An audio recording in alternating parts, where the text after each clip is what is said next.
Hello students, welcome to my channel. मैं हूँ आपकी साइंस टीचर और मैं आपको पढ़ाऊँगी क्लास 8 की साइंस का chapter number 1 crop production and management. So let's start.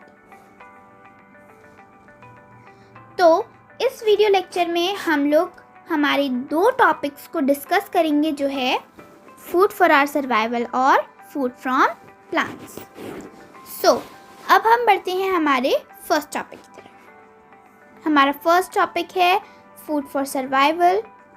जैसा कि हम सबको पता है कि सारे के सारे लिविंग बीइंग्स को फूड की रिक्वायरमेंट होती है ताकि वो ज़िंदा रह सकें। यानी कि आप इसे बेसिकली ये समझ लीजिए कि food is the basic requirement for all living beings, चाहे वो प्लांट्स हों, एनिमल्स हों या ह्यूमन बीइंग्स हों। ठीक है, ऐसे ही जब हम फूड यानी कि खाना नहीं खाते तो क्या होता है, एनर्जी हमें नहीं मिलती, यानी कि हमें कमज़ोरी होगी। और अगर ऐसा होगा तो फिर हम हमारी डे टू डे एक्टिविटीज़ को परफॉर्म नहीं कर पाएंगे। और तो और फूड के साथ साथ जो सब्सटेंसेस हमारी बॉडी के लिए नीडेड होते हैं और हमारी ग्रोथ के लिए नीडेड होते हैं, हमारी बॉडी को मेंटेनेंस के लिए ज़रूरी होते हैं, वो नहीं पहुंच पाएंगे और हमारी ग्रोथ रुक जाएगी और तो और बॉडी हमारी मेंटेन नहीं रह पाएगी। ठीक है, हमें इससे क्या समझ आता है कि फूड को एक बैलेंस तरीके से खाना बहुत ज़रूरी है और उसका एक बैलेंस डाइट फॉलो करना बहुत इम्पॉर्टेंट है। ठीक है, जैसा कि हमें पता है कि ये जो पूरी वर्ल्ड है ये अलग अलग different types of living beings से फुल है। इसका मतलब है कि there is a vast need of food, यानी कि फूड की डिमांड क्रिएट हो रही है। ठीक है, यानी कि जब फूड की डिमांड क्रिएट हो रही है इसका मतलब है कि ज़्यादा खाना चाहिए, यानी कि ज़्यादा खाना प्रोड्यूस करना है। तो जब हम ह्यूमन बीइंग्स खाने को लार्ज स्केल पर प्रोड्यूस करेंगे तभी हम तो उसे डिस्ट्रीब्यूट करेंगे। ठीक है, यानी कि पहले ह्यूमन बीइंग्स को फूड को लार्ज स्केल पे प्रोड्यूस करना पड़ेगा और फिर उसको डिस्ट्रीब्यूट करना पड़ेगा। ठीक है, इसीलिए जब ये डिस्ट्रीब्यूट होता है हम तक पहुंचता है। ठीक है, हमें हमारे नियर बाई स्टोर्स में मिलता है और मंडीज़ में मिलता है, यहाँ पर हमें शॉपिंग मॉल्स में मिलता है। ये सब इसलिए है क्योंकि उसको डिस्ट्रीब्यूट किया गया है।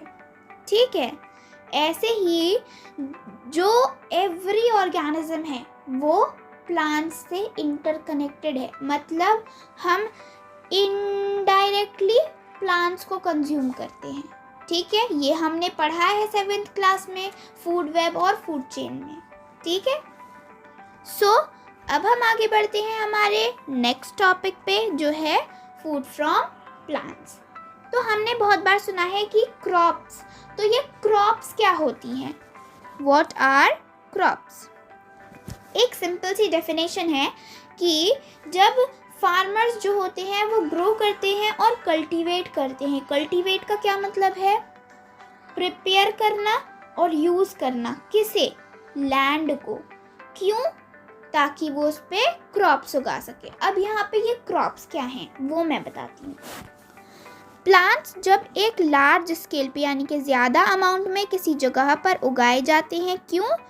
ताकि हमें उनसे कुछ ऑब्टेन हो सके। जैसे यहाँ पे नाम लिखा है, जैसे कि फूड या फिर clothing etcetera are called crops.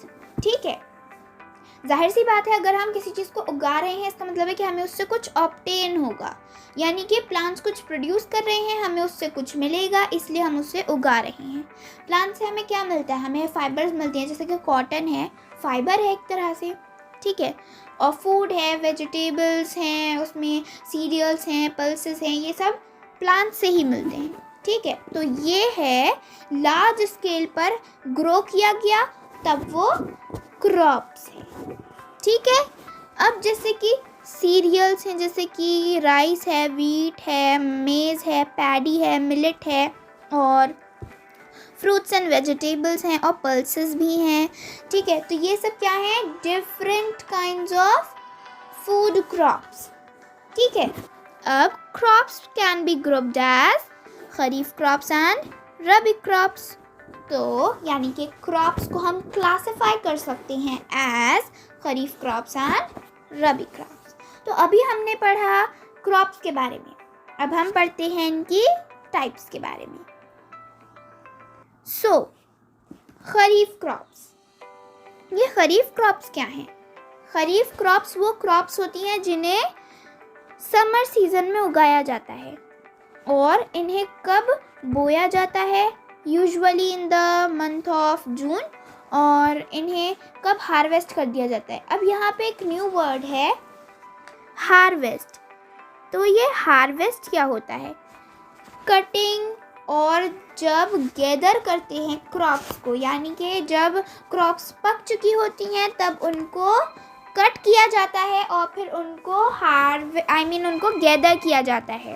ठीक है, cutting and gathering of crops is known as harvesting, यानी कि हार्वेस्ट, यानी कि जब उन्हें हार्वेस्ट किया जाता है around in the month of October. Example है जैसे कि राइस है, मेज़ है, कॉटन है, ग्राउंडनट है, यानी कि ये सब समर सीजन में उगाई जाती हैं, इसलिए ये खरीफ क्रॉप्स हैं। अब यहाँ पे एक इम्पॉर्टेंट पॉइंट है, kharif crops are also known as summer crops. ठीक है, इसको याद रखिएगा। अब हम आगे बढ़ते हैं हमारे नेक्स्ट टॉपिक पर, जो है रबी क्रॉप्स।